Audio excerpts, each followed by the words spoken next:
Hello, hello.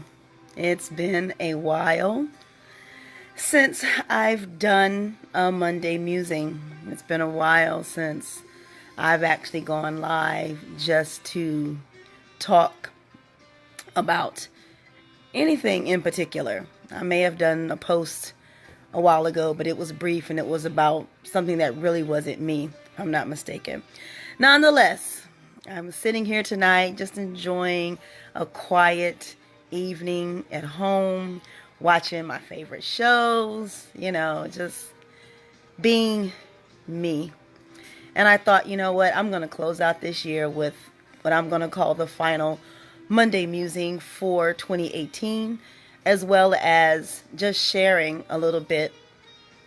I haven't done a Monday musing in quite a while.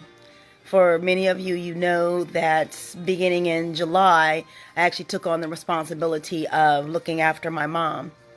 And that was one of the most interesting journeys I can even speak about.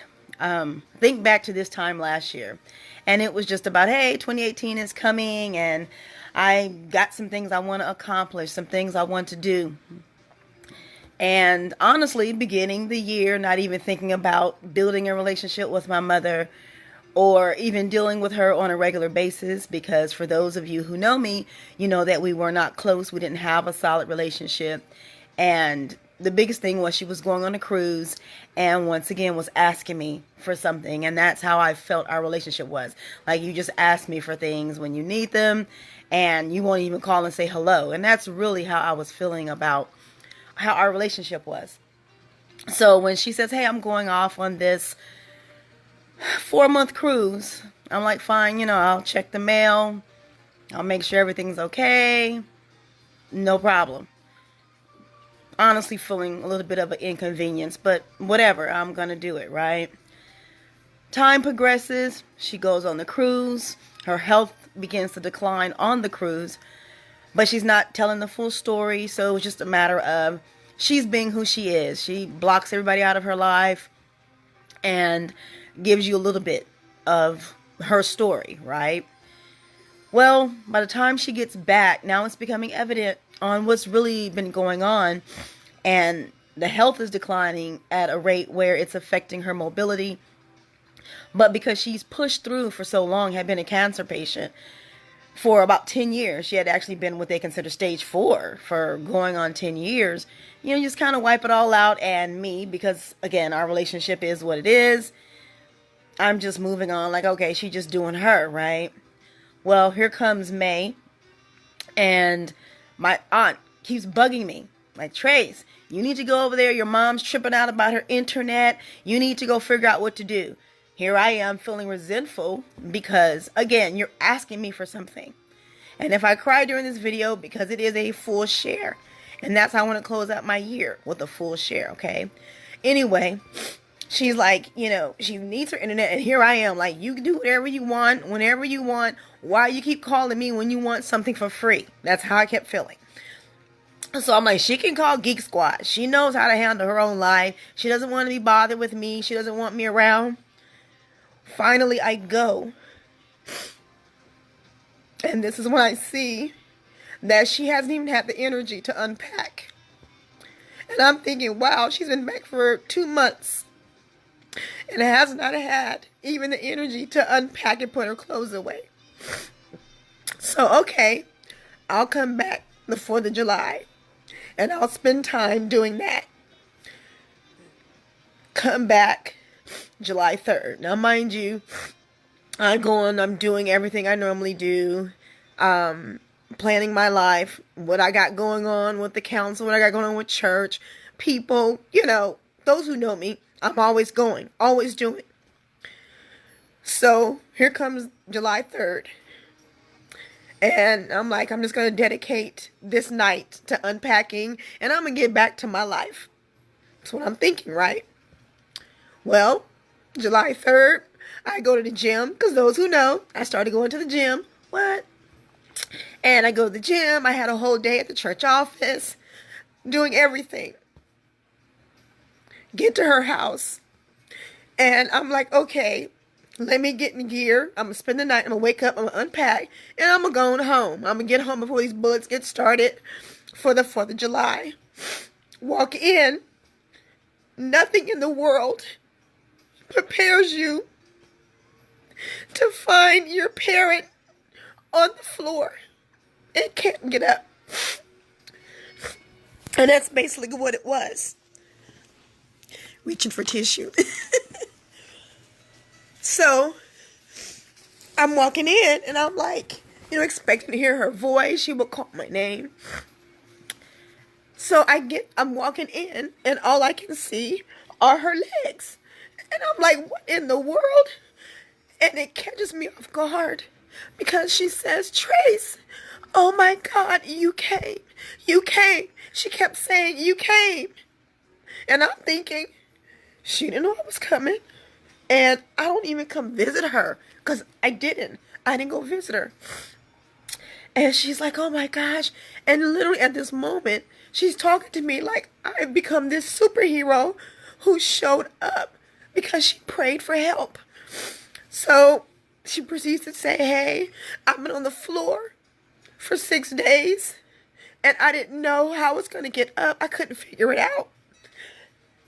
And I'm here to tell you, you can have a sour relationship with anybody in any situation. But when you see that a person is literally incapacitated, that's when you allow God to kick in and you realize that you have a commission on your life that maybe you didn't think that you even had, So get her off the floor, get her cleaned up, fast forward, go to the emergency the next day because she was still being very obstinate, still didn't want no help. Like, I'm fine, I'm doing okay, I don't need anybody. I let her get away with that for about, I don't know, the next morning, actually, because all this happened like around 8 o'clock at night. So about the next morning around 8, when I realized she still can't move, her legs aren't working, and she, can't get up, go to the bathroom. So I said, hey, I'm going to call emergency and have them come get you. She's still swearing up and down that I'm overreacting. You're overreacting. You're just da-da-da-da. She was still being her. For those who know my mom, that's who she was. So anyway, get her to emergency, and now we're going through the whole conversation about you need health care, you need caregivers and so on and so forth. And she's just being so like, I don't want anybody. And now I'm starting to get angry again because I'm feeling like, look, lady, you can't even get off the floor. You can't go to the bathroom on your own. You can't do anything, and you're literally fighting people. Well, at that moment, I have to say that moment was probably a turning point, because now God's given me a different type of patience and a different type of an understanding of what I'm dealing with. And it's no longer that woman who gave birth to me and she lives her life, I live my life. She can figure out what she needs to figure out. She does whatever she wants when she wants without me. So why even bother? It shifts from that into, now I got to figure out how to give her the best care possible, how to make sure she's okay, how to make sure that nothing else harms her, nothing else can go wrong, So I praise God that he literally walked me through this whole process. And there were times when I just felt like this is a whole lot. And because there were times she would still fight me about certain decisions, I really just wanted to be like, forget it. But that was the flesh. In my spirit, it was, okay, give yourself time to actually get an answer together. Figure out how you can be a help, So time goes on, those who have been around my situation, and you saw, it literally got to the place of God had to remind me, this is not your burden. You are helping somebody who has a burden. And often we do that. We feel like because we're dealing with an adverse situation pertaining to someone else, whether it's our parents or friends or what have you, who are going through something, you'll hear commonly, we'll tell one another, girl, I know you going through a lot. And I know you got a lot to deal with. And da-da-da-da, and this, that, and the other. That's when you have to stop and you have to say, this actually is not my burden. I'm here to be the wings for somebody who is carrying a burden.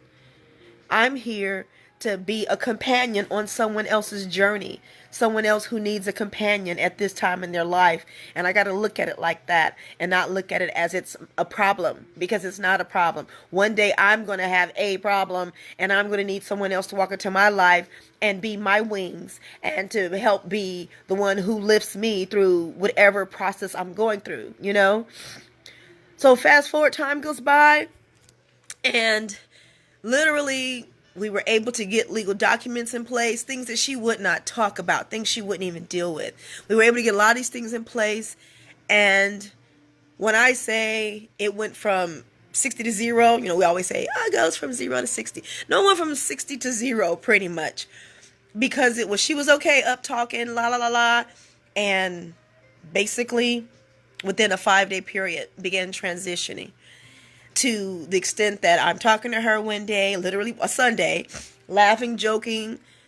I'd got to where every Sunday I would leave church, find her something to eat, run to her house, because I didn't have anyone to really care for her on a Sunday.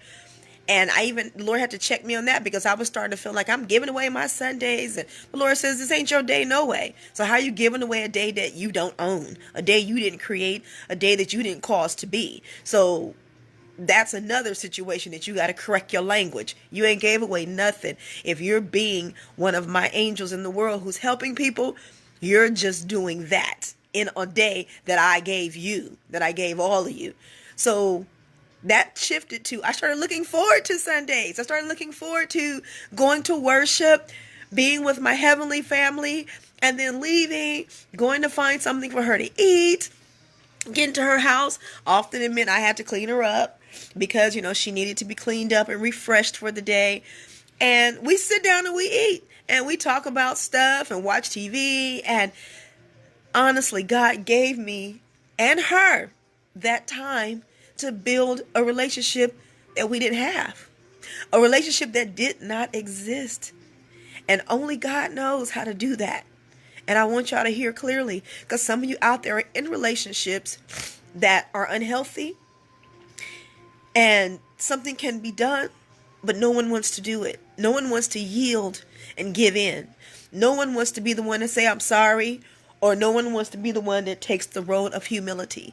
You want to prove that you have a voice and that you ain't going to be run over. Well, I'm here to tell you, let God work it out. He will. Because what you don't want to do is be at that person's funeral or at that person's final moments, and you can't have a conversation to fix it.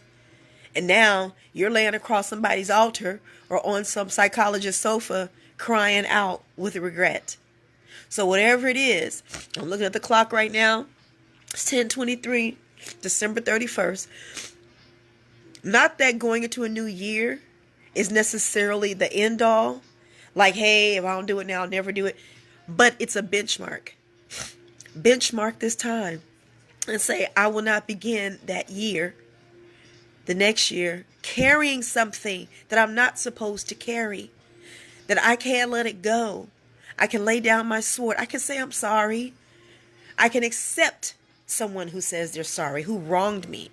I can actually progress in life in a healthy state of mind. So when 5 days went by and I go back to her house and she doesn't know who I am, now all of a sudden I can actually manage that. Now I really want to be by her side. I want to make sure her last moments are comfortable. I get all the things prepared, and people were like, you're not going to cancel your trip, because y'all know, those who know I went to Fiji. You're not going to cancel your trip. No, God didn't tell me to cancel it. So I'm not canceling it.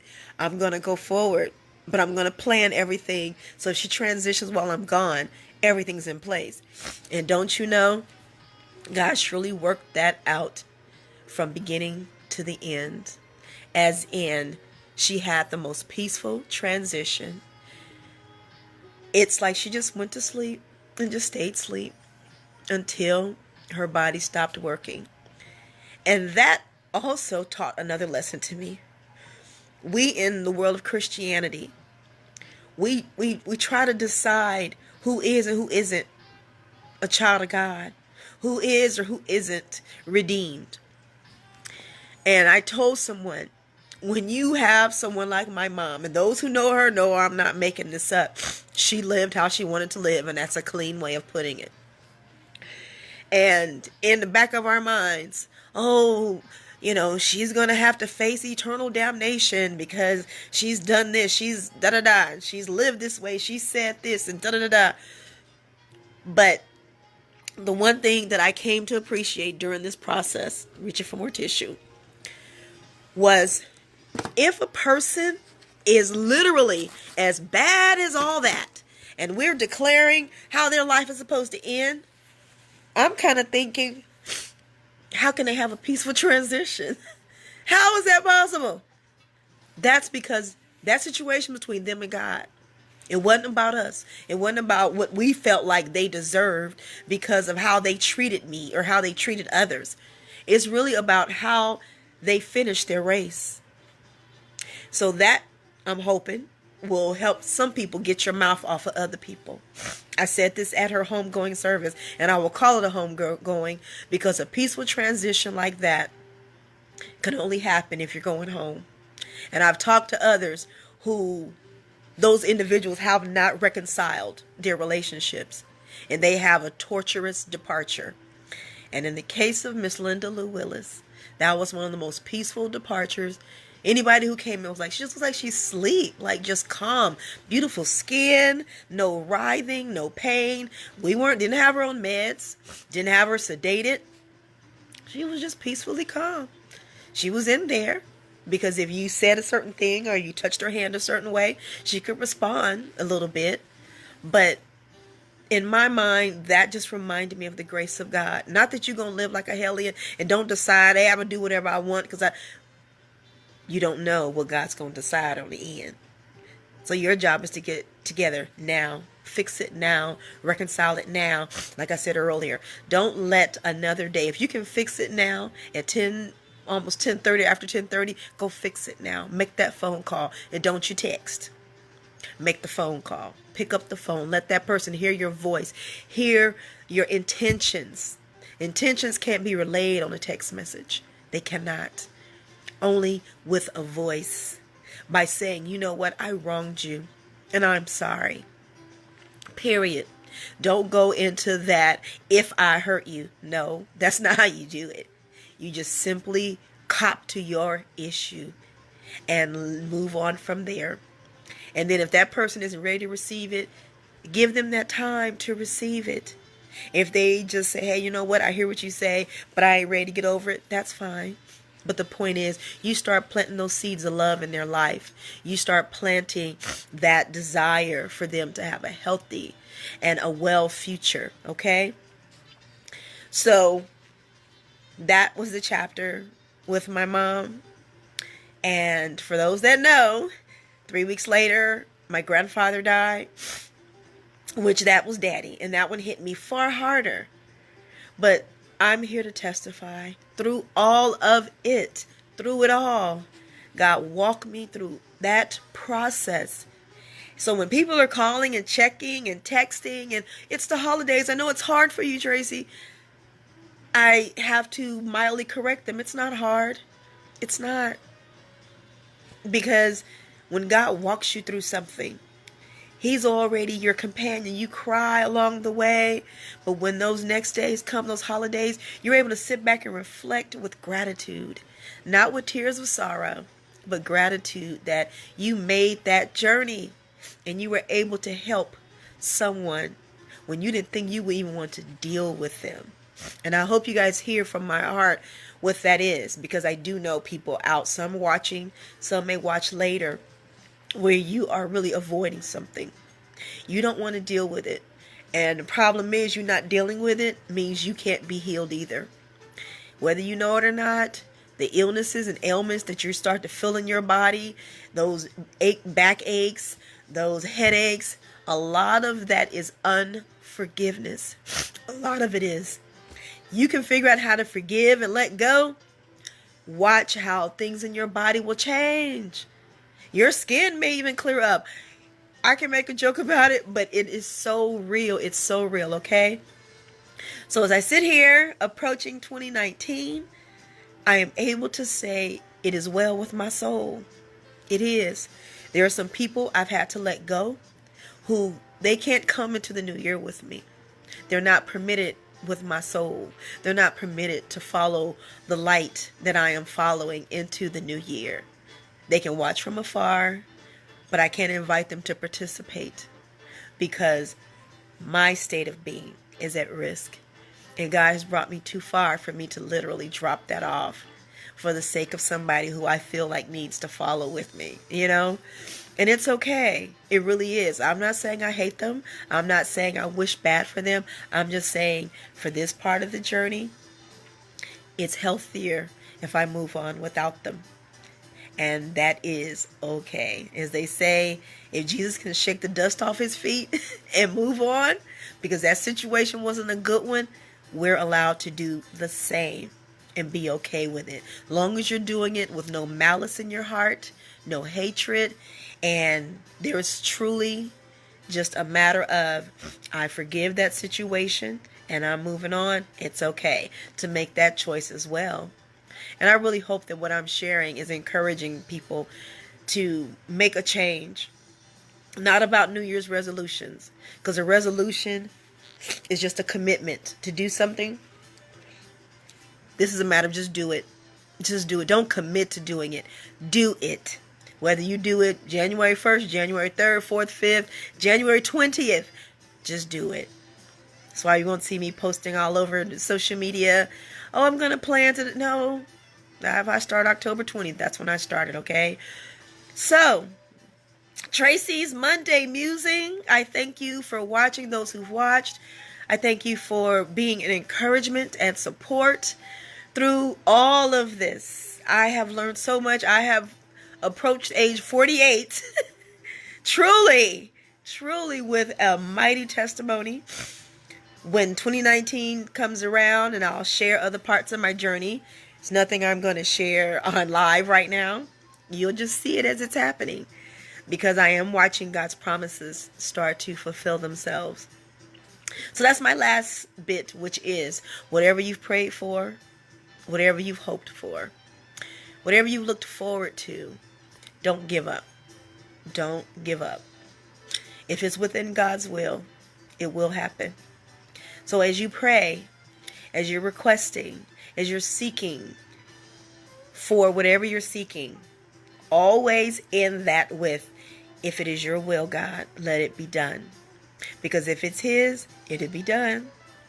I shared this testimony at church a few weeks ago when they surprised me with the flowers and showing gratitude. That sometimes we get discouraged because we think something should happen right now. We think it should have happened last week, last month, last year. And so we start looking for our own solutions to fix something, to do something. It's a matter of the scripture that says, let patience have her perfect work. Meaning, let patience do what she does in your life. Because being patient works out a whole lot of stuff. Because if God's holding back, that means you're not ready for that, whatever it is. He's not going to throw a situation to you and you're not ready for it, because now it's not going to work out the way it should. So let patience have her perfect work. Whatever you're hoping to grow, you want it to manifest, you want it to change, just go through the process and accept the process for what it is. Not that it's wearing you out and I can't take it and how come this ain't happening yet. And we get to going off on all kind of tangents when our flesh ain't happy. But it's literally a matter of slowing down, saying, okay, God, you must be working something out. So let you work that out while I continue to do what I'm supposed to do. And excuse me for using the tissue in here, but hey, it's one of those nights. Okay, so be patient, persevere, and be loving, be kind, and forgive. That's a list of things that's enough for you to keep you busy 2019 and beyond. All right, that's my Monday musing. It's long enough to make up for the past 3 months of no Monday musings. Thanks for listening. Have a wonderful evening, and may God bless your life in abundance in 2019, and be ready for it with a heart of forgiveness, love, and perseverance. Thanks for watching.